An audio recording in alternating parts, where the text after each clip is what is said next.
And I knew, because the bridge deck was open at that point, that what would happen is a wave would come, it would come up the bridge deck, bounce against the boat, fill that up, and then we would flip over. I was 100% sure that was going to happen.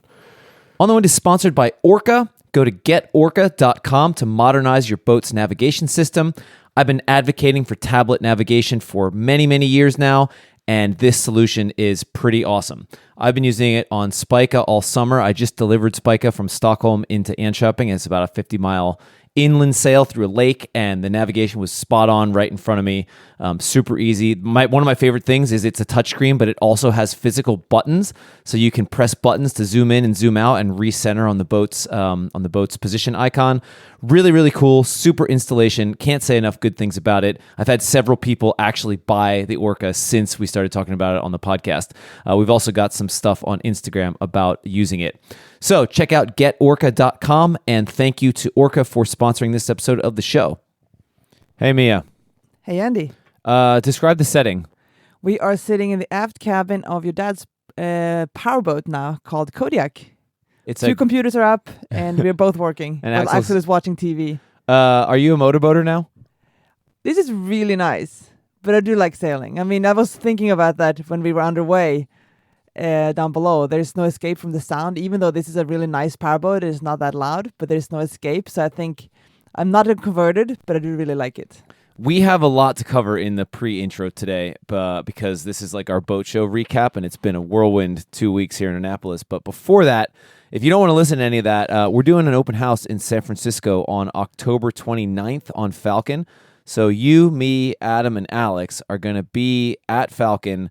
I think October 29th is a Wednesday, maybe, from 4 to 6 p.m. Come over to get a free beer, tour the boat, and meet us. And Mia, do people need to register for that? Yeah, RSVP on the website. You go to 59-north.com and look at events, and you'll find it right there. But please RSVP.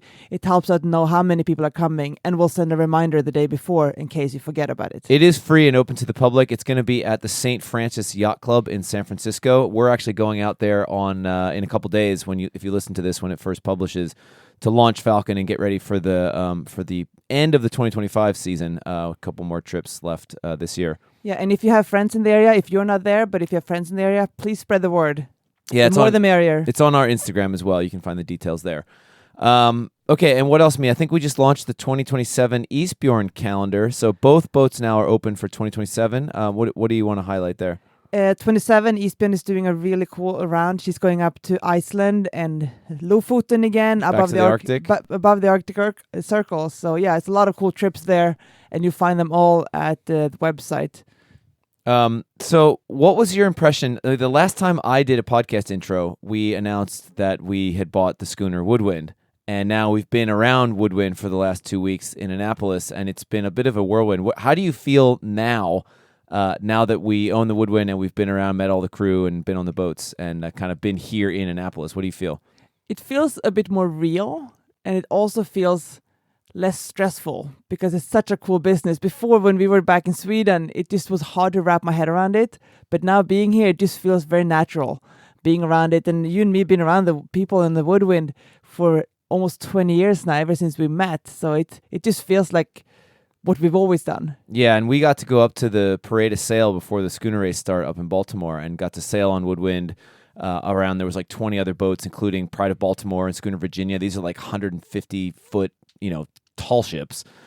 We took Axel out on my dad's boat to watch the start of the schooner race, called it the Pirate Ship Race. And that whole vibe, like, I just am reminded, like I always talk about on the podcast, that you and I are kind of small boat sailors at heart. We have our own 36-foot boat in Sweden. I'm also a schooner sailor at heart. Like, I love that whole atmosphere, that whole thing. And that was kind of your first kind of, you've been on Woodwind a bunch, but your first time around all the other schooners at that setting. So how did that feel for you? It's such a positive environment. Everyone is so happy and chill, but also very professional. So I love that combination of, like, you're having a good time, but you're still, maneuvering those big boats around, and it's just like nothing. But people firing cannons at each other in Inner Harbor and stuff. It was so cool. Yeah, but I also want to say that I'm really proud because I've heard so many positive comments about the Woodwind throughout the week. Both people congratulating us, but also sharing memories from maybe they started sailing on the Woodwind, and taking the families out. So yeah, it's been a lot of positive comments, and yeah, it makes me very proud. Yeah, so stay tuned for more information on that and what we're going to do with Woodwind. It's going to, for those of you that are in Annapolis, nothing's really going to change. That's been our kind of message the whole time. But of course, I've got ideas. I always have ideas. So stay tuned to hear more about that. And of course, I'm going to do another long form podcast with Jen to talk about the whole thing and how it came together and give a little bit behind the scenes on that. All right. What else? Are we ready for today's episode? I think we're ready. All right. Until next time. Actually, wait. Axel, I need your help. So we're taking a break on the podcast. So I need you to say in your best pirate voice, I'm going to say, until next time. And you're going to say, hold fast. Good job, buddy. You're listening to On the Wind, my podcast about offshore sailing. I'm your host, Andy Schell.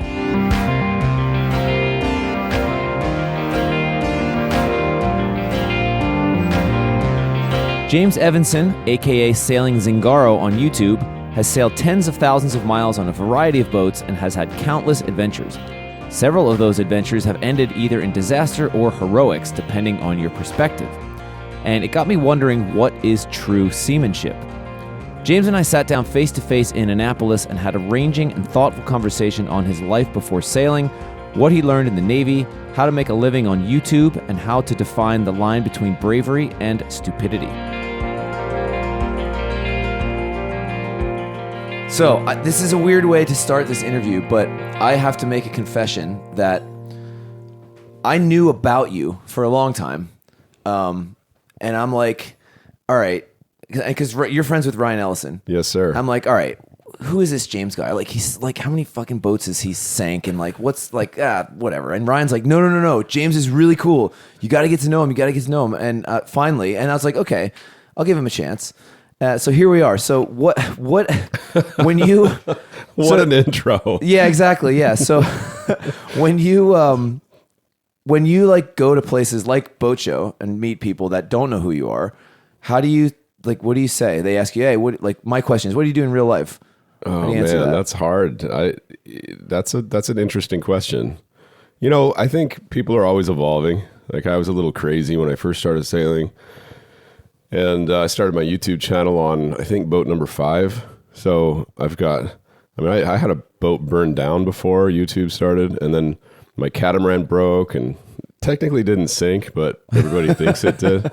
And then I got an oyster, and I almost sank that because one of the through holes broke, and saved that boat too, by the way. But they call me Captain Crunch on YouTube because I just keep like messing up boats. But if you sail long enough, you're going to have emergencies aboard. And I just happen to be filming those emergencies. So everybody sees that stuff. And that's kind of what YouTubers do. They want to see the drama. They want to like film the drama. In hindsight, probably shouldn't have filmed that drama. You know what I mean? Well, you're right. There's a fine line between like sea stories and kind of getting attention for stuff, but then simultaneously you brought us your new book the other day to the boat show, so you're also trying to be able to write stuff from a sense of authority for how to avoid those situations. So do you I've long kind of wrestled with the question, do you have to go through those experiences to know how to avoid them in hindsight and teach people, or can you, it's kind of like how do you define seamanship? What is good seamanship you tying together your broken catamaran and saving it, or is good seamanship not getting in that situation in the first place, or both? What a great question. You're a good interviewer. We're just getting started, James. We're just getting started. Yeah, I'm happy to be here, man. I've been trying to get on your podcast for a long time. Actually, just to meet you, really, because you've been an inspiration for me. But what a great question. I've made some stupid decisions. I'll just say in my experience, I've made some dumb decisions. And I've had some stuff happen to me that, could it have been avoided? Yes. Was it human error? Probably. And was I a better sailor because of it? Yes. So extrapolate that what you can. But I've sailed a lot. I've got about 90,000 miles, which isn't a lot with your experience, but for normal sailors, that's a lot of sea miles. I've been to Pitcairn. I sailed to Easter Island twice. I've been all over the Pacific, and stuff happens. especially if you're on a budget. Well, you start putting these stuff together, and you have to make do with certain things, because if you have and that's where we, I guess, with 59 North are in a little bit different category, because we have we have a budget to maintain the boats and always be getting ahead of that kind of stuff, and I think so I'm going to answer my own question. I think the answer to that question is it's both. Like I've always said that seamanship is like learned and earned. Like you can learn it, you can read your book. I can learn a lot just by reading the book, but eventually I have to apply that knowledge Absolutely. in a real life experience to see if I actually, and then you actually learn your own nuances to it, and you create your own kind of philosophy on how you handle things based on both that learned experience and that earned experience. I completely agree with you. Absolutely. But I think, you mentioned you've been to like Pitcairn and Easter Island. I think like some of those places that are more remote and harder to get to, I feel like those miles count more. I agree. They're the more difficult stuff. I mean, like for example, August, who runs Eastbjorn, he grew up sailing in Norway and the North Sea and stuff. And the sailing, even the coastal sailing up there, is far more challenging than where I grew up sailing on the Chesapeake. So even though we have a similar life experiences, he's got much more varied experience with regards to weather and navigation and fog and stuff like that. So it's not just, how many years have you sailed or how many miles have you sailed? It's where and when and how. Yeah, I mean, he's going to be naturally more comfortable in higher sea states and bigger winds. Someone that does something like me, where they're going out for weeks or months at a time without pulling into a port or getting fuel, that's a different skill set altogether. And you get really good at fixing things. That's what I kind of took from it, was I can jerry rig anything. How did you get started? What inspired you to sailing in the first place? I was a submariner when I was 19. I went in the Navy. Oh, wow. Okay. And I was a navigator on the sub. And while we didn't use the wind, obviously, we used dead reckoning because GPS doesn't work underwater. So I kind of got really into the navigation side of it. And then when I got out, I had my best friend in the Navy was a sailor, and he died sailing around Hawaii. It was a big Kona storm. I don't know if you're familiar with Hawaii, but there's these big storms that just come out of nowhere, and they're 45 knots. And like Captain Ron said, they come on quick and they leave you quick. And he did everything right. He got in his life raft. He was firing off flares, but the surf got him in his life raft and he drowned. Jesus. And after Rob died, I bought a boat, like right after that. I was like, okay, what was Rob into? Why did he want to sail around the world? What is this? And then like maybe 2 weeks later, there was a storm front that rolled through, and I came back down to the boat to check it the next day, and all the dock lines were replaced. And I was like, well, that's weird. And one of the dock neighbors said, it was the German couple at the end of the dock at the T-head. They came down and saw your boat breaking, it broke the lines and it was banging against the dock, so they replaced them. So I took $50 out of my pocket and I went down there, and they wouldn't take it. They were like, oh, no. You must be new here. And after that, I was like, oh, it's the people. So I kind of fell in love with it and moved on to the boat a couple months later, and that was 18 years ago. I haven't lived on land. Well, actually, we got an apartment in Colombia about a year ago. We just gave it up. So like September of last year. And that was our first apartment in 18 years. Wow. Just because we had a kid, and my girl wants to have a land base, which is smart. Yeah, I mean, we have a land base. I used to live on a boat and have had a land base for a while, and I think actually, we don't have to get into this now, but I think that's okay, It's right? healthy. Like it's a balance. It's like anything. It's got to be like a balance of stuff. Yeah, it's crazy to live on a boat full time for 18 years. That's just dumb. Yeah. Where are you from? Hawaii? No, I just lived there before I bought my catamaran. I ran a dive boat there for a year or so. And my number is still Hawaiian. That's it. I know. You said it. My license too. Oh, really? Yeah, I have a Hawaiian license with the rainbow. Oh, nice. Funny Cool. story. I was I had lost it, and I was in Portugal, and I was driving around, and the cop, stopped me, and he said, "Where's your license?" And I said, "I'm sorry, but I have a picture of it." And I showed him a picture, and he had never seen one before. So he looked up what a Hawaii license was supposed to be, and what came up was that movie Pineapple Express. Oh, McLovin. Yeah. No, it was no, it wasn't that one. It's the other one. It was Super Bad. Oh, that's right. Yeah. So McLovin comes up and looks God. different. He shows it to me. He's like, "Why doesn't it look like this?" And I start busting up laughing. Like it almost fell on the floor. That is hilarious. He didn't find it funny, but I found it very funny. That's really funny. I like that story. So, have you ever? Okay, you were in the Navy. What took you to the Navy? Honestly, to be completely honest, I was a shit kid, man. I was in this advanced school when I was in 4th, 5th, and 6th grade, and then that school didn't exist for 7th, 8th, 9th, 10th. And when I went back to regular school, everybody hated me. I don't know why. I mean, where was regular school? Like what? Where just did you back go? into public school. No, I know, but where? In Puyallup, Washington. Okay, Washington State. Yeah. Okay. And why did everyone hate you? I'm not sure. I just didn't have a lot of friends, and maybe I was a weird kid or something. And I got into smoking pot because that's kind of the great unifier when you're in high school. And I got in trouble because I had pot on me, and I would sell it, and I just, I got into trouble, and it was either do that or go to jail. So I went in the military, and it really straightened me up. It was like a good transition from a boy to a man kind of thing. How long were you in the military? 5 years. What was it? What's it like being at sea on a sub? You can feel storms down to like 400 feet. Huh. It's crazy. I remember being in a hurricane, and the boat was rolling like 20 degrees at 400 feet. So we went down to 800 feet, and it was still rolling. And then somebody scrammed the reactor. We lost propulsion, and they keep the sub always a little bit positively buoyant. So we went up to the surface fairly slowly, but we got up there, and we were taking like 50-degree rolls because it was, it's a round boat. I was going to say, a sub's not really designed for stability. Yeah. It's like the sailboat equivalent would be probably like a Baltic trader or something. Yeah. Yeah. It's like this round build, not a good, wouldn't fare well in a big storm, but oh man, stuff was flying all over the place. But normally it's fairly heavy boat, and it's 500 feet long, so it was pretty stable. It was pretty cool. I got to take my dad once.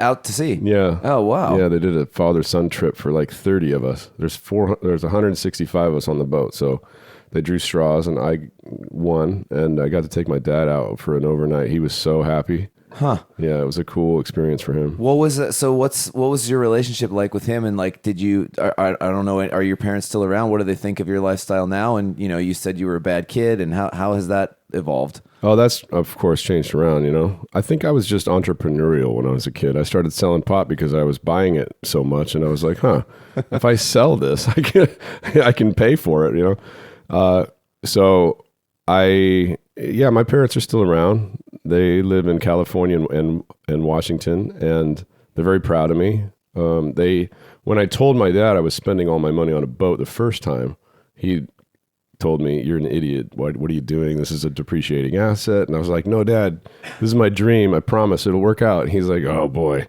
don't call me asking for money." Did your parents have like more or less standard careers? My dad was a cop. My mom was a teacher, a paraeducator. Okay. She taught slow kids. Yeah. I say that she got a lot of practice with me. And I mean, it was pretty cookie cutter house. They came from broken homes, both of them. So they were really dedicated to their children and their family. They did a great job. Shout out to Mom and Dad. Hell yeah. Do you have siblings? Yeah, I have two younger brothers. I'm the oldest. My middle brother is a Facebook engineer. He's one of the senior engineers at Facebook. I don't use Facebook. He always calls me and tells me like, "Why don't you support the job that I have?" I'm like, "Ah, man, Facebook. I don't know." So that's interesting to me. You're all on YouTube, and you require the internet to promote yourself, yet you're anti-Facebook. Yeah, I don't do Facebook or Instagram. I mean, I have an Instagram, but I'm not a picture taker, man. I like video. I like telling a story, but photos, to me, I just don't have the eye. I don't see the story in photos. My girlfriend does. She's a great photographer, but never got that.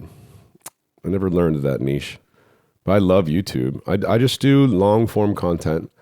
I don't like to do a lot of short form stuff because I think it's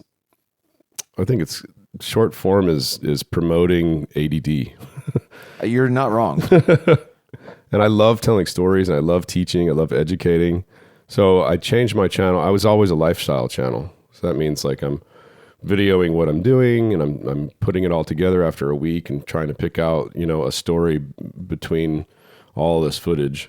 And now I script everything and it's like one idea. Like I made a weather routing video that's about 40 minutes long, which is pretty long for a YouTube video. And I get to, this is the best decision I ever made, switching to education. It did a couple things. One, it allowed me to express myself in like a linear fashion instead of like grabbing, whatever I could and trying to make a story out of it. I get to like think about it beforehand. What do I really want to present? And then the gratitude I get back has been exponentially cool. Almost all my haters are gone because the algorithm works like if you always go to YouTube and you're looking up educational content, that's why you use YouTube, then my videos will get suggested to you.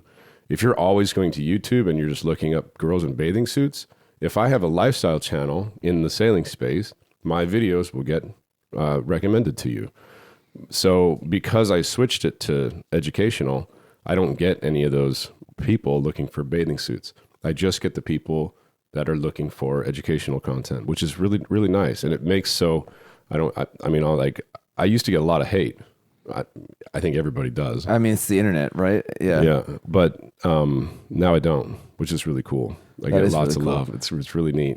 I want to come back to the YouTube technical stuff, but I want to hear first. We've been teasing because, no offense, I don't watch your YouTube stuff. I don't watch anybody's YouTube stuff. Not for any reason other than that I'm too busy with my own stuff. And actually, this is probably why I don't know that much about you because the interaction I have with like the YouTube sailing community is through Instagram. And you're not on Instagram. So That's right. My knowledge of you is almost exclusively through Ryan, Ryan and Sophie. But like, let's go back and I know you don't want to be known for this, but you have to tell some of these crazy stories. The catamaran in particular, I think, is cool because it kind of goes back to that question I asked you where, was it stupid that you put yourself in that situation or was it heroic that you got yourself out of that situation? Both. So can you tell the story for people that don't know it? Okay, so first of all, I don't watch YouTube either. I tell people if I watch YouTube, I watch like an old Japanese man making a guitar because this is what I do. I don't want to watch other sailing channels, so don't feel bad about that. But the catamaran thing, absolutely both because I went to sea on a plywood catamaran and tried to sail it. I got like 45,000 miles on that thing, and I had the front main beam break once and repaired that and scarfed a new one in.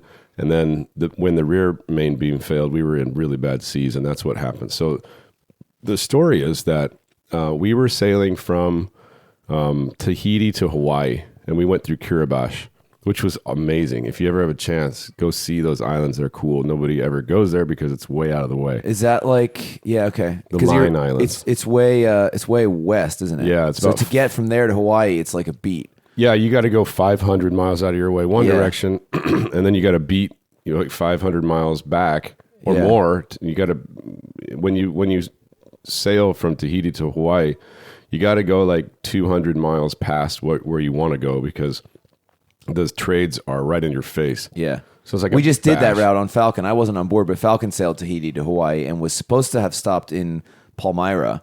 Oh yeah, that's the Line Islands. Yeah, exactly. So we're talking about this. That's what I thought. Yeah. But they Super were a little bit famous. tight on time, so they ended up stopping at Christmas Island instead, which is a little further east. Still the Line Islands. Further east, but because of like Alex, the skipper, he's like, if we go, we're going to just lose time, and it's going to be a beat from there to Hawaii. So that's a tough route. It's a long trip too. I mean, it's like 2,000 miles, 2,500 miles from Tahiti to Hawaii, Almost, crossing the equator, and Yeah, exactly. Tough trip. Wow, that's cool. Not a lot of people know that. Yeah, well, yeah, it's kind of when I was planning the schedule, it's like if we go any further west of Tahiti, like you can't really get back to Hawaii easily without going to freaking Japan. Yeah, exactly. And sailing to Japan was actually one of my goals. I still want to do that. That's one of my goals too. Yeah, it'd be super cool. So anyway, back to this story.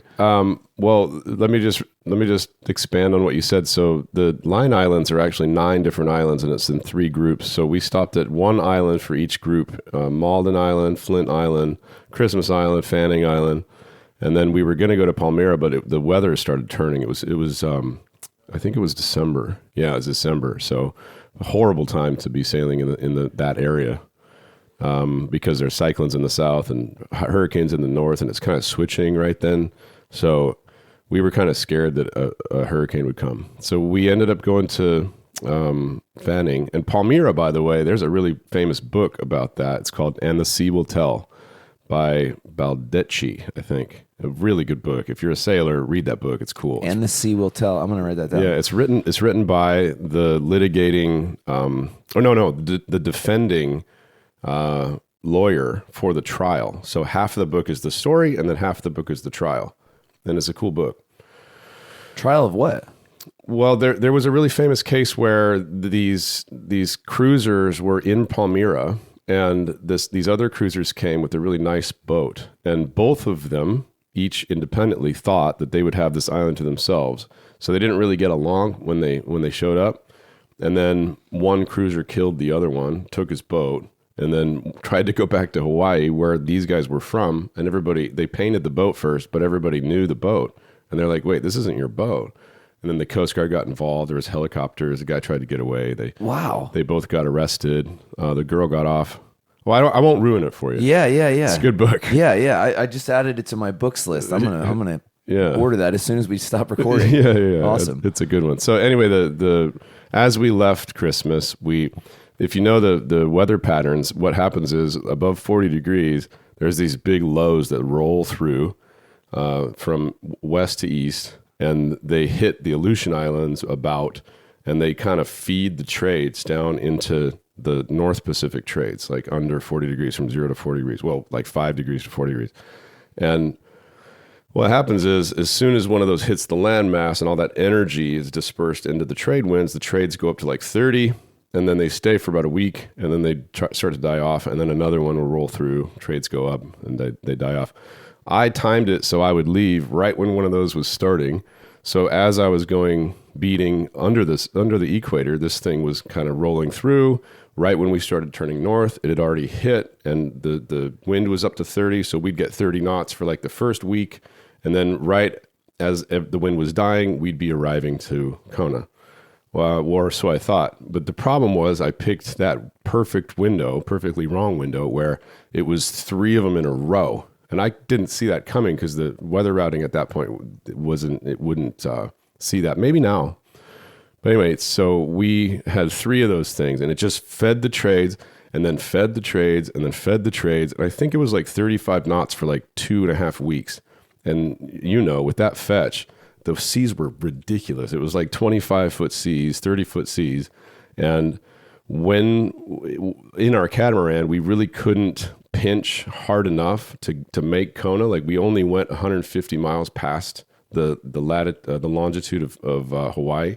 So we didn't go far enough, for one, human error. And then because we were on a cat, and it was a plywood cat, I knew that boat, man.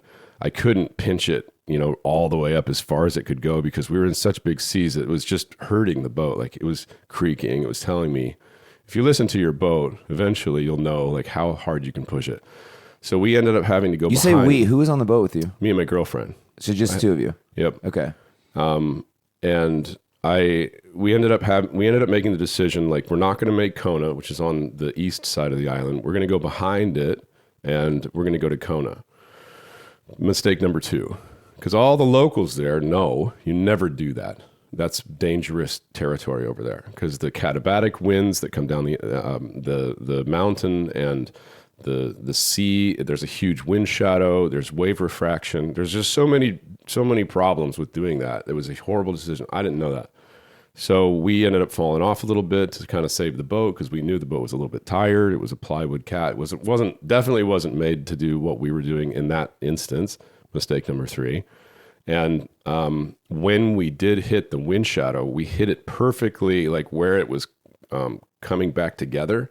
So the waves were like tripling up, man. And what happened was, it was nighttime, so I didn't see it, but I think what happened was one of those things hit underneath the cat and lifted us up, because it felt like we got lifted up and then just dropped. Mm-hmm. And when it fell, the first time it didn't break. So I just went off. I went outside and I grabbed the wheel and I was turning downwind, because I knew, that's kind of my fail safe with the catamarans. Just go downwind and then we'll figure out what's going on. And as soon as I turned the wheel, it happened again. And this time the rear main beam failed. And then like a zipper, the rear main beam, all the stringers, front main beam, the whole starboard hull just ripped off the boat.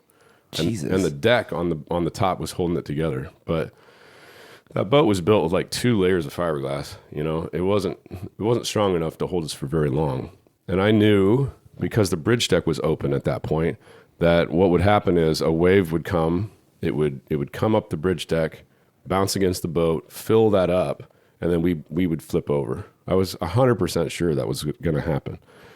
And I didn't know, the boat was made out of Arex foam, so it wouldn't have sunk. But it's hard to hang on to the bottom of a boat, so we could have been washed off. How far offshore are you at this point? We were like 70 miles when it happened, and then we drifted out to about 100 miles by the time we started going back. Luckily, the Coast Guard station was in Oahu, but that's also a very high mountain. So they heard us at 170 miles away. They heard us on the VHF. But we didn't call the Coast Guard right away. Actually, what we did was, we were so far out to sea that we were like, okay, we got to do something here. I don't know. I looked at my girlfriend. I was like, babe, I don't know how to fix this. This is crazy. Get the dinghy in the water.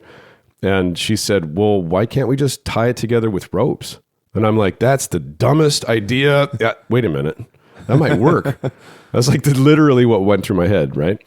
And so I jumped in the water and we tied it together with ropes. We had to do it a few times because the wave state was so bad. And I put out a sea anchor, and the sea anchor was too small, and it kept like flipping on itself. Did the rig stay up this whole time? Yeah, the rig was up. The rig was actually tied to the inside of the AMA, so it didn't like loosen the rig at all. But we didn't want to put any extra strain on the boat, so we didn't sail after that. Okay. So we had to take the sails down, and we were side to the wind in these huge seas. They're breaking on us. I mean, catamarans have a weird motion it was when horrible. You're sailing. Wow. Horrible. They were breaking on us, and then it was coming through all the cracks on the deck, like just filling up. Luckily, the bilge pump was still good, so it was getting the water out on all my tools and everything. It was horrible. So back to the drogue, or the sea anchor. The sea anchor totally let me down. I have a new one here, actually. And in the follow-up that I did, the follow-up video, like, this is what I learned from this. I had mentioned this guy with Fiorentino sea anchors, and I'm like, I think if we had this one, it wouldn't have flipped, because they have a ring on it. And is that the shark thing? It's yeah. Like red? That's the drogue version. Yeah, but they have a big sea anchor too. And the difference with that one is it's got a big steel ring that keeps the anchor from flipping on itself. Yeah, because that's what was happening with me. It was too much force. So I think that night I put that thing out like 4 times, and it's 400 or 500 feet of line every time with a half collapsed parachute. It was horrible, man. I was so tired. Yeah, but we made it. The Coast Guard offered us a helicopter, which I'm 45 now. 45-year-old. How old are you? 40. I'll be 42 in January. Okay, so we're basically the same age. Yeah. 45-year-old James takes the helicopter. 35-year-old James was young, dumb, and full of confidence. He was like, I'm going to save the boat. So I'm like swimming at night underneath this boat that's crashing down. And the crazy part was, the dynamic was, we were side 2, right? So the wave would come and it would displace all the water, and then it would go to the other hull and flip it up, and all that water would want to rush into that spot. So it would suck me underneath the boat, and then another wave would come, and the thing would come down on top of me. So it was the closest I ever come to dying, bro. I had that prop come right next to my head once. I mean, 3 inches. This is like the perfect example. You said 45-year-old you would take the helicopter. And I don't know what this says, but like, 41-year-old me would probably not have gotten on that boat in the first place.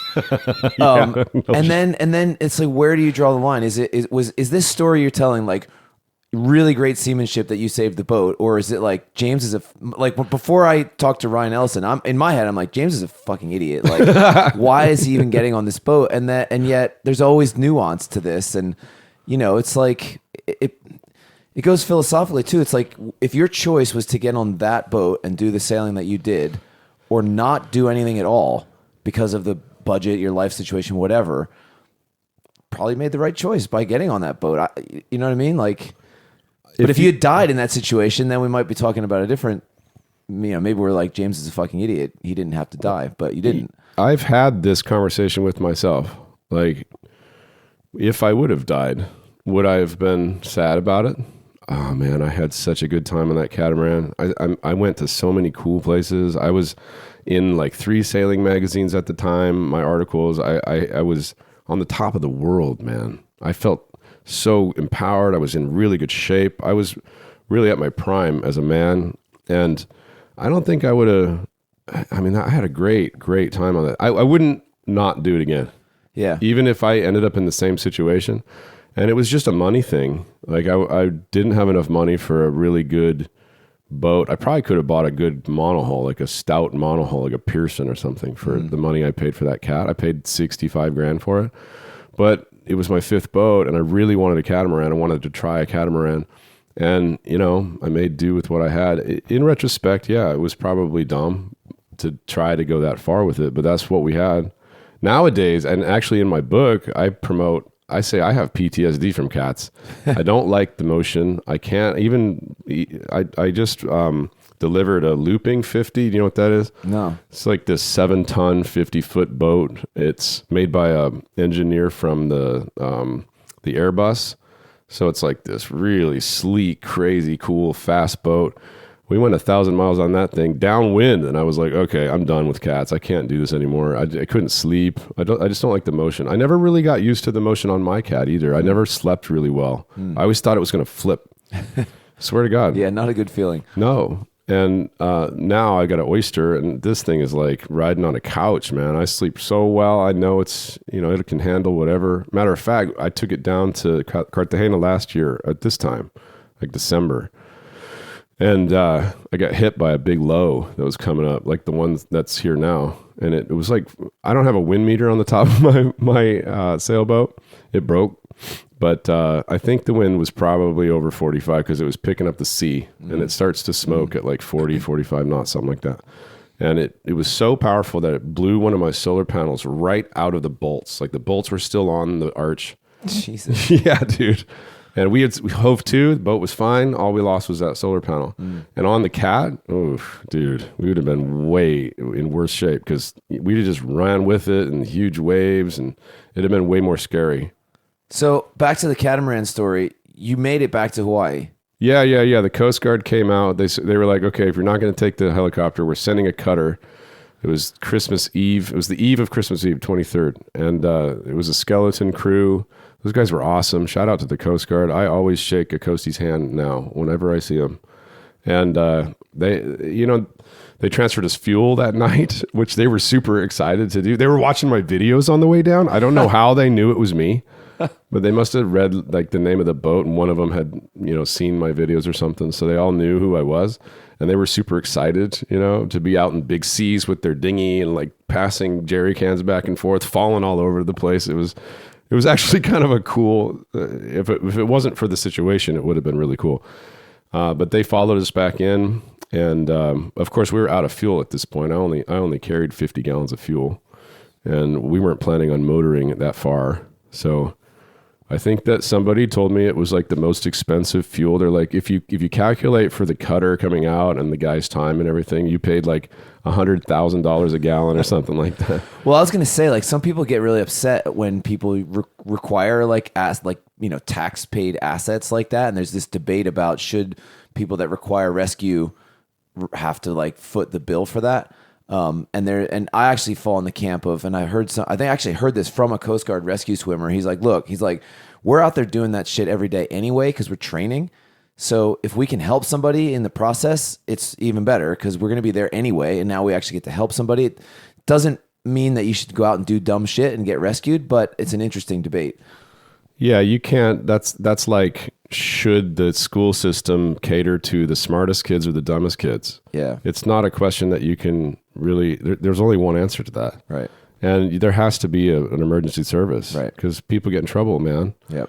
Sometimes it's human error, sometimes it's not. Sometimes it's just a faulty, switch that goes bad and starts a fire, and you have to abandon the boat, So meanwhile, throughout this, you're still filming all this because you'd had your YouTube channel by then. I didn't film any of this. Oh, you didn't? No way, Okay. dude. It was like life or death. Okay. Yeah, no, I didn't get any film footage of this. I got footage of the aftermath. Yeah. Like, you can go on my channel and see the boat all broken, and I'm going through it to see if it was like the wood that was bad, or it ended up being a manufacturing defect because the guy wanted bigger access to the rear engine rooms, and the rear main beam was supposed to go from outer hull to outer hull, and he chopped it from inner hull to inner hull and then made like a crutch system, and that wasn't in the original plans. Oh man. And I didn't know that because I was out after the fact. you don't really look at that kind of stuff when you buy a boat. Like, you're just trusting that it's made well. Yeah. Right. Yeah.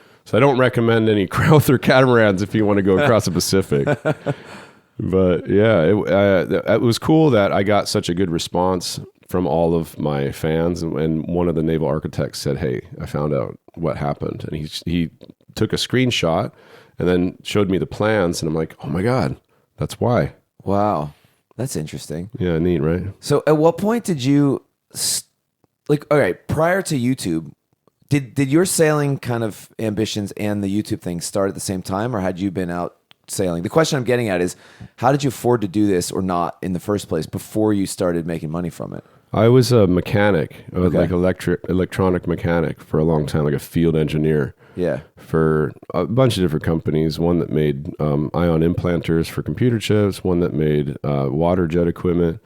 And I loved doing that, but I always had this dream of sailing around the world. I think it's a very common dream, especially for younger sailors, naive sailors, because that's a very lofty goal to circumnavigate. I still haven't done it, and I don't really want to anymore. Yeah. Now my goals have changed. My priorities have changed. I love being offshore. I love seeing things, but I'm cool with where I'm at. I might go back to Easter Island again, or Pitcairn I'd like to see again. We were supposed to go back there in 23, but I just saved up some money. When I finally had the resolution to actually go, I was watching a couple of sailing YouTubers. When I started, there was only a couple. There was like Delos and Le Vagabond, and maybe one more. And they were doing some cool stuff, and I was watching them, and I was saying, I could do that. What made you think you could do that? Why not? Anybody can. I was just thinking to myself, like, I could do what they do. I'll figure out the editing thing. That can't be that hard. Which my videos at first were total crap, but I think that's kind of the natural progression with a YouTuber. Are you a creative person in general? Like, are you artistic? I'm a musician. Okay. I went to music school Okay. after the Navy for a little while, which was a bad idea because whenever you study something that's a passion of yours, you kind of lose that passion a little bit. So I ended up coming out of music school and not really wanting to do music or play music. And that's since come back, but I'm glad that I'm not a professional musician. I don't think that's always true though, because I think it can be true, but in my case, I went to college for professional golf management. I was like really into golf in high school. Played, was pretty good. Went to Penn State I was going to be a golf teacher, not like a touring professional, but like a golf teacher at a golf facility. And same thing happened to me. Like it was too much of something that I guess I didn't love enough. And I got burned out, and I was like, I don't want to spend 12 hours a day at the golf course. Like, ironically, now I was like, I'll do that because I love golf now. But there's a difference between like, I think something that could be like, you're passionate as like a hobby, but you can burn yourself out on it if you try to do it professionally versus something you're truly passionate about. Because then with sailing with me, like I've been doing this for 20 years and I'm still love it. I love it more than I did when I first got started. And I've never had that. And I have sailing friends who got burnt out from sailing. They're just like, I don't want to sail professionally. I want to do this recreationally, where I'm like, this is all I want to do.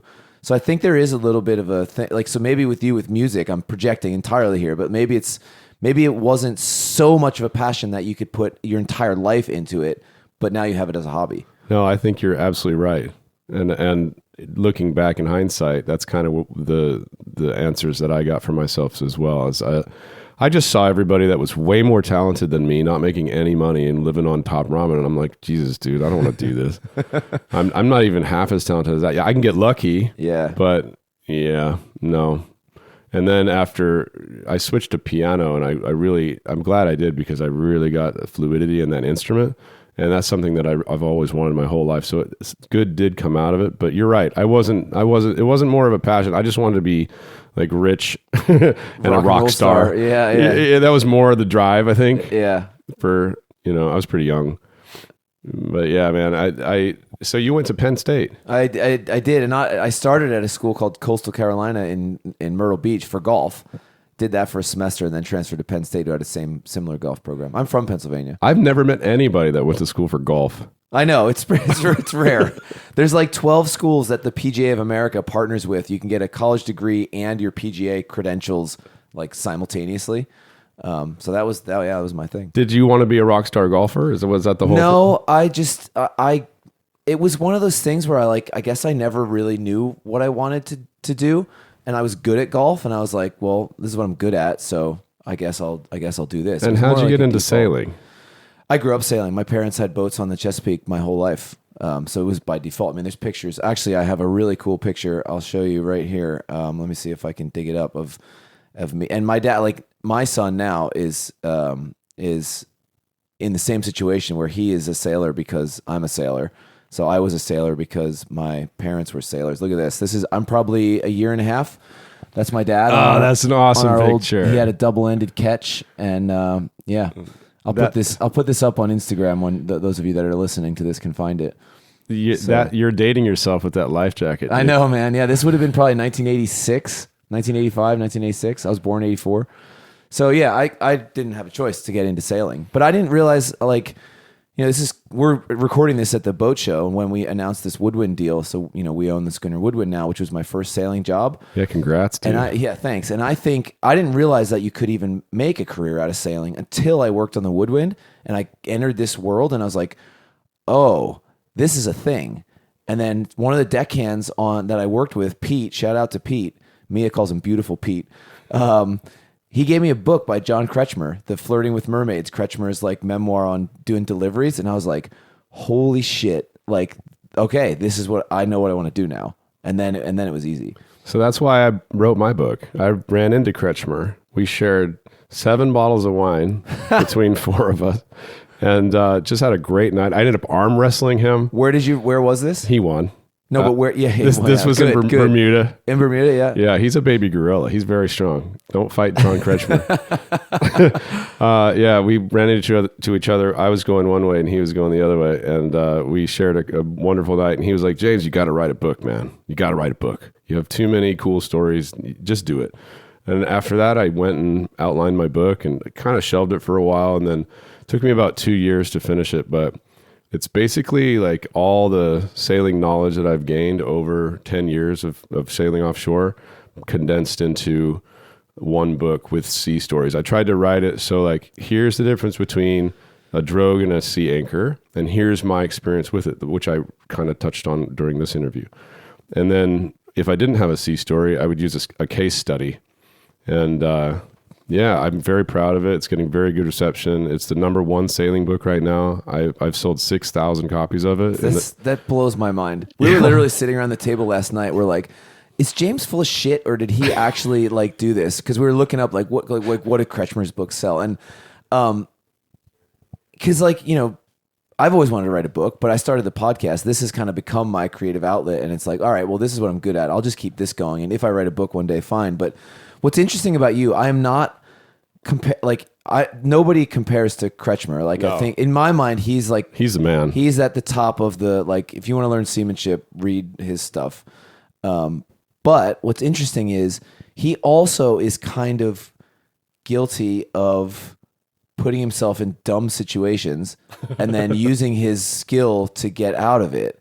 And then those make really good stories. And all of his books. I mean, I think his most popular book is the Sailing a Serious Ocean, which is similar to your book in that it's a bunch of his sea stories and the lessons that came out of that. And like,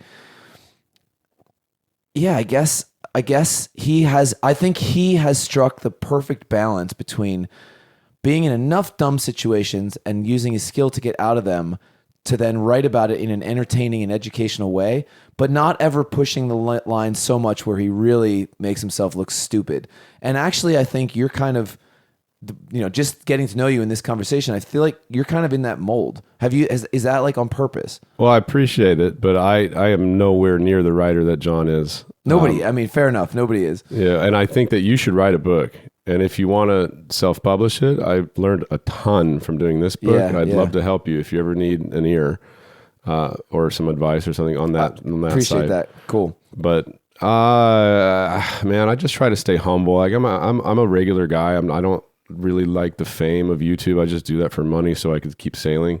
I try to be honest. Like all the stories are real stories. That's what really happened to me. Whether or not I'm made a bad decision or not, I think you're a lot like Ryan. You've got the like tactical mindset for risk management kind of in the back of your mind all the time. I'm more of like, okay, I'm going to do this. I don't care what happens. I'll deal with it when it happens.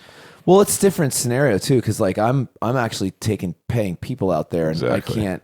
The stakes are much higher than just me fucking around on my own boat, which is you can put yourself in different situations. Yeah, I think Matt Rutherford. Yeah. I think he's probably the best example of like doing this crazy extreme stuff and getting away with it relatively unscathed. Like I think in that sense he's like, I always use him when I give talks and stuff. He's like the best example of, like, for example, he was coming back up the bay after his 309-day Round the Americas trip on the Alban Vega. And when he came into Annapolis, I went out. There was like a big media event here. And I went out on one of the media boats to like welcome him in and stuff. It was a big deal.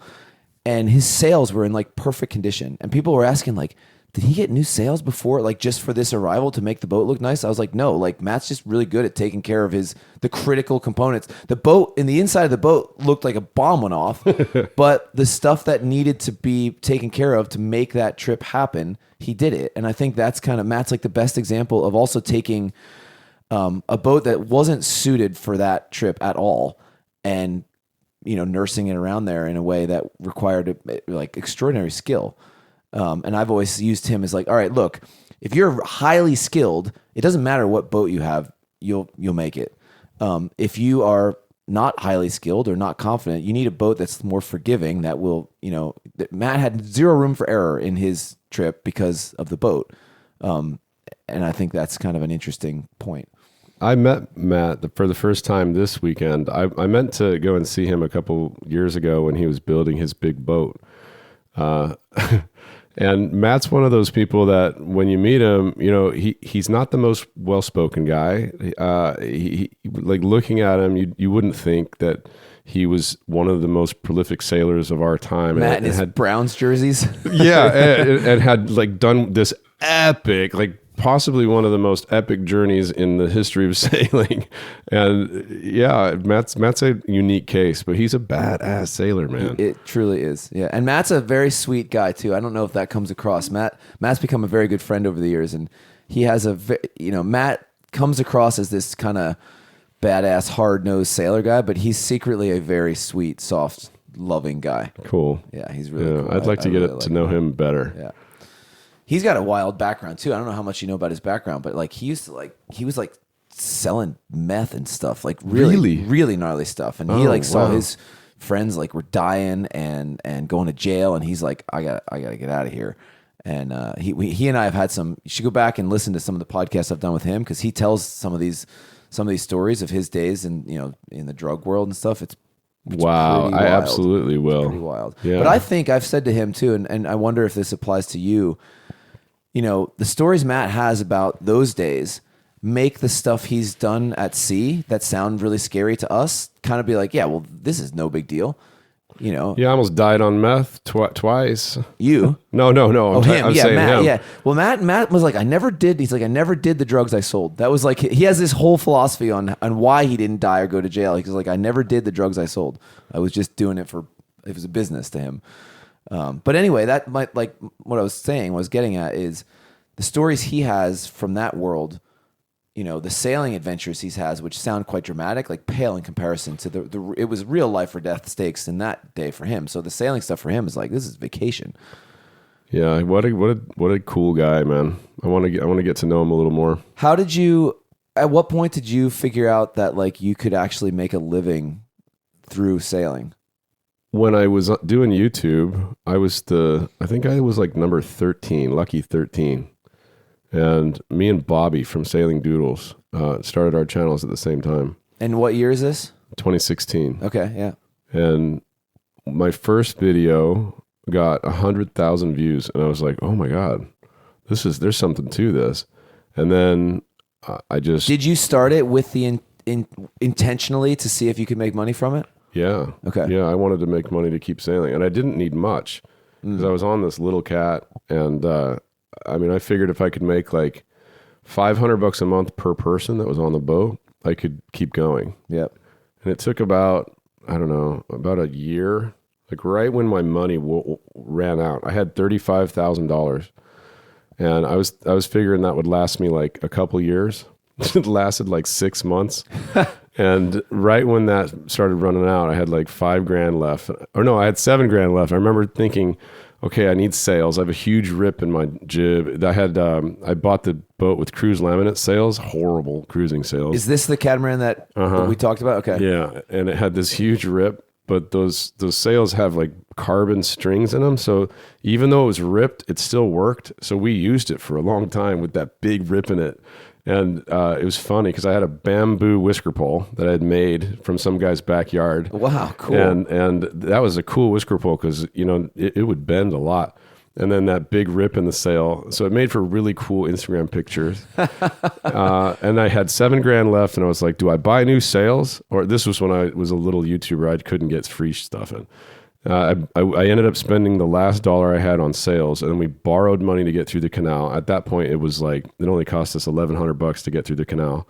And we ended up crossing the Pacific with these new sails and just kept going. And that's when the channel ramped up. So it all worked out, but it was a big risk to spend all your money while you're out to sea on a boat. Like if anything had broken on the boat, we couldn't have fixed it. Pardon.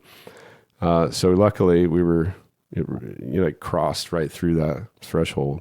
And then how did it evolve? I mean, you said you started as a lifestyle thing. Now you're switching to educational thing. I mean, were you just winging it, or did you have a plan? Well, I mean, I was always a sailor, yeah. And I know what I'm doing. A lot of the YouTube guys, and I'm a big proponent for the sport. So I think it's great that people buy a boat with no experience and sail around the world. Do it. But I was a unique case in the YouTube world where this was my 5th boat. So I started my YouTube like well into my sailing career. And I did a lot of educational stuff because I like teaching, like how to do this, or this is how you wire the VHF antenna, or this is how you, whatever, just this is how you sail, this is how you trim the sheets, this is how you make a soft shackle. I redid my whole rig in Dyneema and filmed that. Oh, cool. And I just, it was kind of always some educational aspect, but I thought at the time, the limiting belief I had was I had to do the lifestyle stuff. Like that's what sold. Mm-hmm. I had to put, girls in bikinis on the boat basically. And which is a very limiting belief for a lot of sailors, I think, in that space. And when I finally decided, like I had my daughter, and my wife was like, okay, well, we need a house. And I was like, okay, well, we're going to have to sell the boat. Put the boat up for sale, started doing educational content with a green screen in an apartment that we rented. I just painted one of the walls green.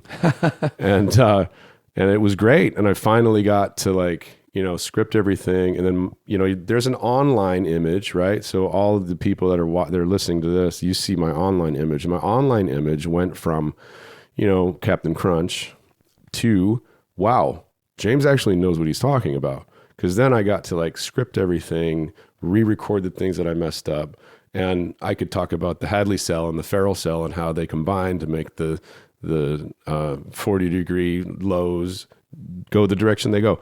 And when I was explaining that to people, they're like, whoa, how does James know all this stuff? Well, James knew this stuff before. I just didn't get a chance to show you guys. And then over the past year or so, I've gained that online presence, which in that space, there's not very many people. There's only like 3 people that do solely educational stuff. Who is it? Me, Lady K, and there's another guy that does a lot of educational stuff. And so I went from competing with like 500 lifestyle channels to like 3. And so that's why I think the book did so well. It's because everybody likes my voice. They like the way I explain things. I did a video about, like what I said before, the Hadley cell and the Farrell cell, and I mentioned Predict Wind. Predict Wind got a hold of me, and they're like, dude, we love you. We'd like you to be the face of Predict Wind. I want you to do all of the onboarding videos for us, so like how to use the program. So that's going to come out in a few weeks. We're just waiting for the new models to come out on Predict Wind so I can include those in the videos. So do they like pay you to make that kind of content? We're doing a trade. Okay. So they're going to offer a 20% discount to everybody that's ever bought my book, which is cool. So instead of being paid cash, I'm going to pass that along to the people that bought my book. Cool. And I think it's going to return tenfold. Yeah. And plus it's like, this is huge for me, man. Like I'll be the face of, they've got such a big subscription that it'll come back, man. And then I like the attitude though. Actually, it's like instead of feeling like you're competing with all this stuff, we're all in it together, and it kind of lifts everybody up. Yeah, and if I can pass some savings on to people, I mean, it's not a cheap book, so I'd like that to be part of the thing. And then I'm going to end up making a course out of the book. Like the book was a course in the beginning. I thought when John told me you got to write a book, man, I went and looked at what books sell. And like the number 1 sailing book makes like, $1,000 a month. And I'm like, well, this isn't going to be good. But online courses where I can use my video skills, those make a lot of money. So I was thinking I could make residual from that if it was a course. And then I started building that book up or the course up, and I was like, whoa, this is so much information. I need to put this in some kind of format that's digestible that I can give away with the course. Mm-hmm. So that was all the plan. Yeah. What's your boat now? I have an Oyster 485.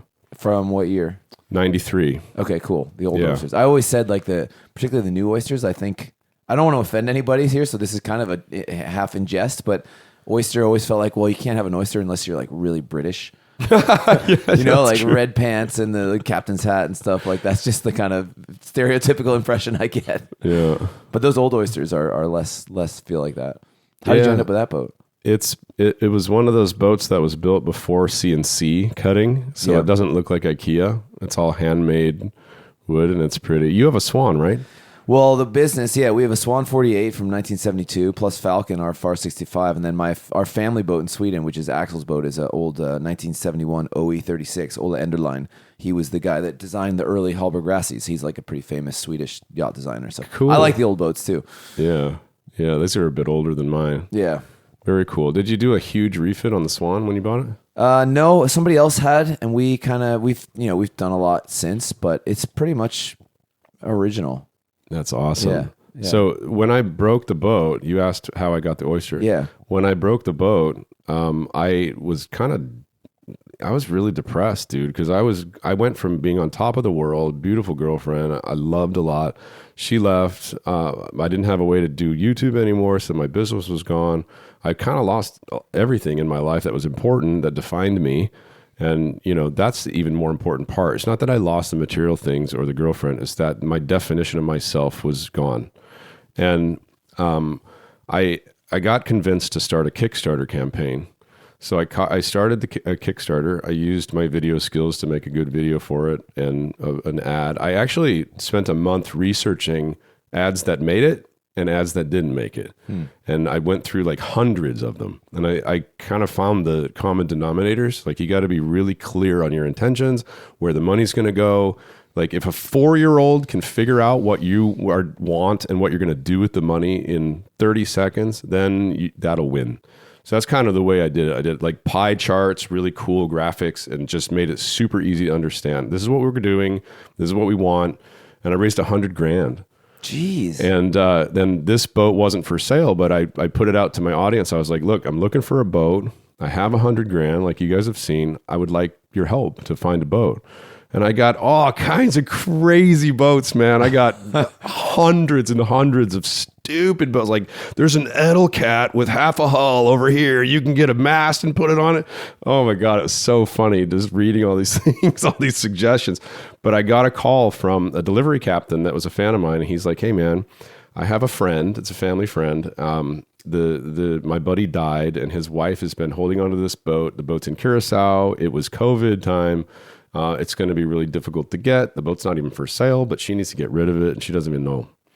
So I paid the one surveyor in Curacao to take like 150 pictures of the boat, and it was in pretty sad shape. It had been sitting on the hard for like 7 years, and oh man, it started coming through the windows, so all the interior window frames were all messed up. And I basically called the lady and I was like, look, I'd like to buy your boat. She's like, okay, $180,000. I'm like, look, it's probably not worth that because of this and this and this. And she's like, well, okay, 150, that's my final offer. So I crossed the Pacific. I got a delivery across the Pacific. And during that 3 weeks, I like studied those pictures and that's all I thought about. And I was like, I'm going to manifest this boat. And as soon as I got in, like the next day, I bought a ticket to Chubbuck, Idaho, where she lived. And I showed up at her door. I called her and made sure it wasn't that kind of story. And I sat her down and went through the pictures with her. And I was like, look, I will bring this boat back. I know it has sentimental value to you. The boat is trashed. I will bring it back. 7 years on the hard anywhere, let alone Curacao in the Caribbean sun and humidity. Like, phew. Yeah, everything inside the boat. The floor was warped. The everything rubber was done. As soon as I opened all the windows, they were just never going to seal again. It was. Yeah. I remember it was raining inside the boat. Oh man, it was horrible. But it took me 11 months to get that thing back in the water. But now it's beautiful, and I made true on my promise. I brought that boat back. So you told her I'm going to bring this back, and what'd she say? I said, look, I'm not going to flip it. I want this for me. This is my boat. I'll bring it back. I'll make her pretty again. And she said, okay. And I said, look, at that time I had $90,000. And she's like, I'll give it to you for $100,000. So I called my dad and I was like, Dad, yeah, can you give me 10 grand? And he's like, yeah, no problem. You know, you didn't go to college, so I saved some money there. So he gave me 10 grand and I got the boat, and it was, I had to go to Amsterdam for like 3 weeks because at the time you couldn't travel from the US pretty much anywhere because we were a super spreader country. Oh, this was during COVID, yeah. Yeah, this was during COVID. So I went, another fan put me up for a few weeks in his house. Ryan and Sophie, speaking of Ryan, he stayed in our house in Sweden for 3 weeks because they had to quarantine before traveling, maybe to Curacao actually, because their polar seal was there. No way. Yeah, I think it might have been that. I might have that wrong, but they were going somewhere. They needed to quarantine in one of the bad countries, so they stayed at our house for like 3 weeks. Yeah, same thing. That's funny. We could have crossed paths. Yeah, maybe that's how we met. I can't remember meeting them. I'm pretty sure their boat was in Curacao or Bon. I don't know. I'll ask him. We'll find out. We'll set the record straight here. Anyway. Yeah, funny story, right? So anyway, I fixed up the boat and it's beautiful now. I probably have more money in it than it's worth now, but I mean that's true of most older boats. Yeah, but I like it. It's pretty. I rebuilt the engine, and I purposefully didn't put a brand new common rail engine in it just because I got hit by lightning in that boat, and it didn't really break anything. It burned all the cabling in the mast, and it killed all the lights, but it didn't kill the batteries. It didn't kill the engine. I could start the engine with a screwdriver. Yeah, and I was just thinking, I really liked that feature that I could use a screwdriver to start the engine. Keep it simple. Yeah, it's a tractor engine, What did you put in it? A Perkins. Yeah. It's got old Perkins in it. Yep. Do you ever reflect on, you started this conversation by talking about your friend that had died on his boat. Do you reflect on how his kind of, that inspiration to you has brought you to where you are? Absolutely. His name was Rob Mudd. So shout out to Rob Mudd's family if you're listening to this. He was such a cool guy, man. He took I had a boat, a wakeboarding boat, which is why I never went sailing with him at that time because I was a wakeboarder. It was like, why would I want to go so slow? The trailer got messed up because I never really cleaned it up well.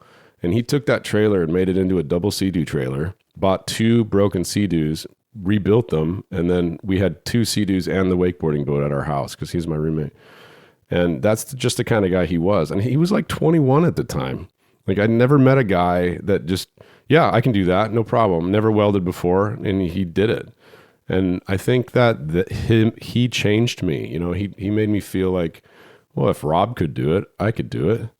And yeah, absolutely. I dedicated my first, I dedicated the whole journey to him, but my first video, at the end of the video, if you go back and look, it says dedicated to Rob Mudd. Wow. Yeah, that's why. How do you feel now? Like, going forward, you got a kid, you had an apartment. Like, it seems like a very different than how you started. What do you, how much do you think about the future versus like living in the present? Wow, that's a great question. I'm very happy in my life right now. I'm on the top of the roller coaster. Life is cyclical though. And, you know, I think for me, it's all about balance now. Instead of so hard charging out to sea all the time, I'm going to step back. I think me and my wife have decided that we want to buy a place in Santa Marta and maybe have like a coffee farm there. And then I'd like to take the boat to French Polynesia because I really liked that area, and maybe have the boat there and the house in Santa Marta. And then I'd like to write more. I really liked the process of writing. So I'd like to write another book and just have, you know, our vacation place, and maybe buy a place in Azores. I really like Azores. Azores is awesome. Yeah, you of course has been there a couple times, right?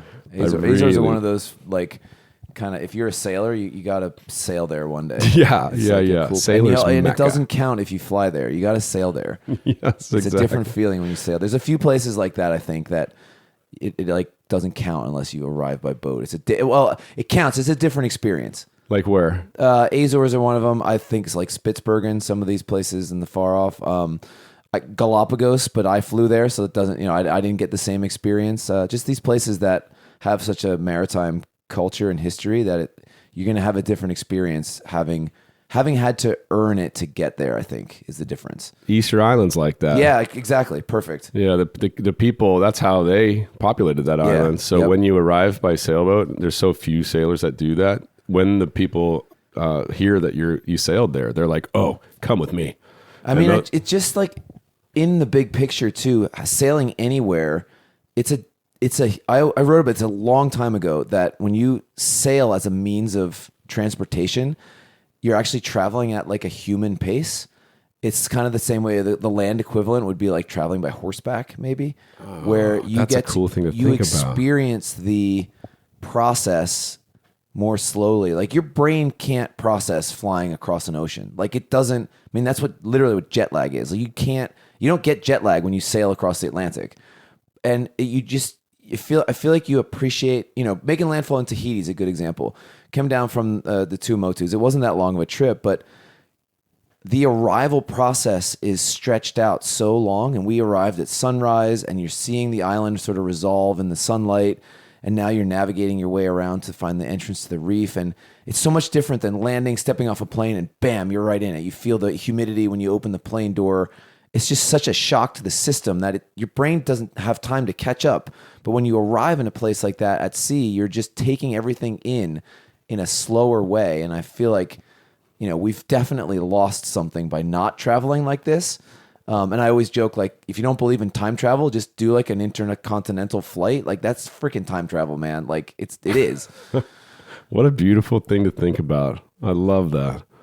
Yeah, and it's the culmination of all the risk and the effort that you've used over the last weeks to get there. Exactly. So yeah, you're like sleep deprived. Your senses are operating differently. You're sort of in this weird sort of reality, and yeah, I don't know. It's just different. It's hard to explain, but I think you know what I mean.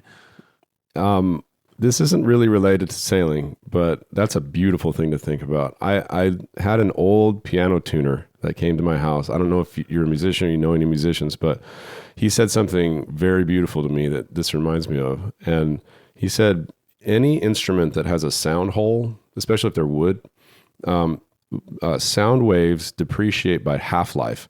So every sine wave, the next sine wave is half as big, and the next one's half as big.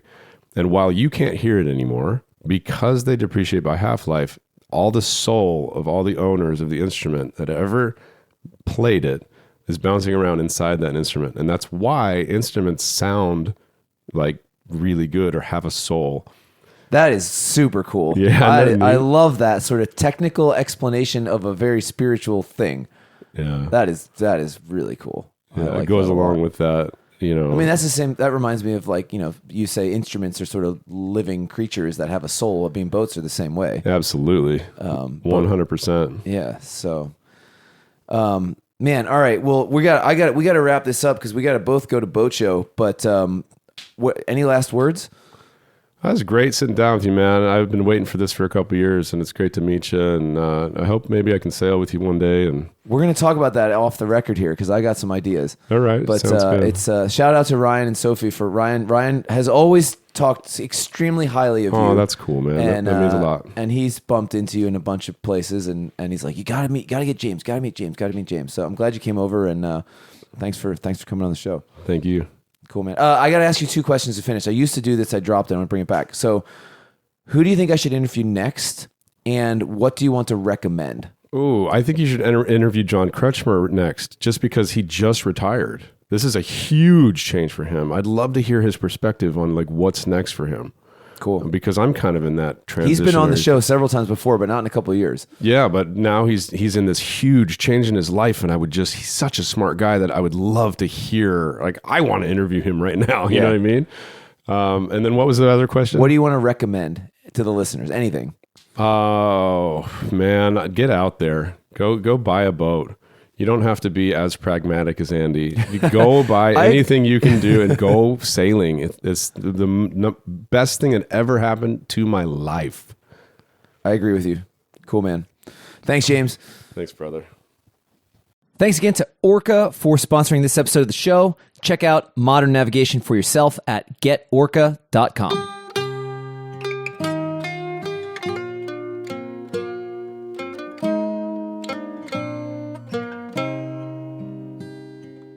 On the Wind is the podcast about sailing, created by 59 North and hosted by me, Andy Schell, and also by Nikki Henderson, Jesse Zevelkink, and August Sandberg. The show is mixed and produced by me and August in Sweden and Norway, respectively. The intro theme music is composed and performed by former podcast guest, sailor, and musician Cameron Dale, while the outro music you're hearing now is, of course, by our friends, the Stormweather Shanty Choir from Bergen, Norway. We love hearing from our fans, so send your questions and comments to holdfast@59-north.com, and please do us a favor and review the show on iTunes or wherever you get your podcasts.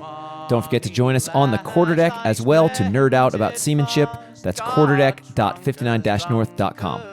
Until next time, hold fast. When me money was all gone on liquor and the horse, I made up me mind that I was inclined to go to sea no more. No more, no more, to go to sea no more. I made up me mind that I was inclined to go to sea no more. As I was walking down the street, I met sweet Angeline.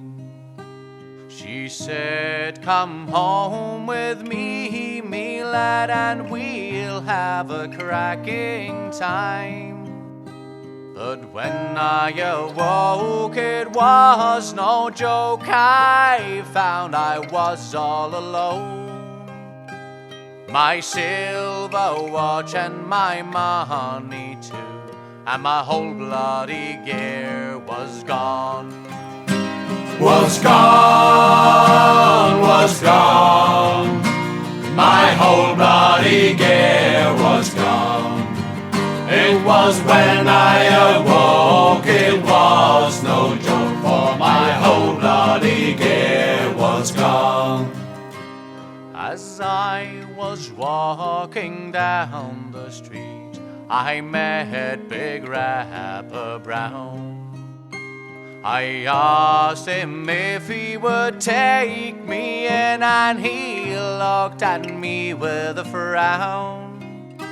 He said, last time you was paid up with me, you took up no score. But I'll take your advance and I'll give you a chance to go to sea once more. once more, to go to sea once more. I'll take your advance and I'll give you a chance to go to sea once more. Sometimes we're catching whales, me lads, but mostly we get none. With a 20-foot oar in every paw from 5 o'clock in the morn. And when daylight's gone and the night's coming on, we rest upon our oars. And oh boys, you wish that you was dead or snug with the girls ashore. Ashore, ashore, or snug with the girls ashore. Oh boys, you wish that you was dead or snug with the girls ashore. Come all you seafaring lads that listen to me song. When you go a big boating, boys, make sure you do not go wrong. You take my tip when you come off a trip, don't go with any horse. But get married instead and have all night in bed and go to sea no more. No more, no more, to go to sea no more. Get married instead and have all night in bed and go to sea no more. No more, no more, to go to sea no more. Get married instead and have all night in bed and go to sea no more.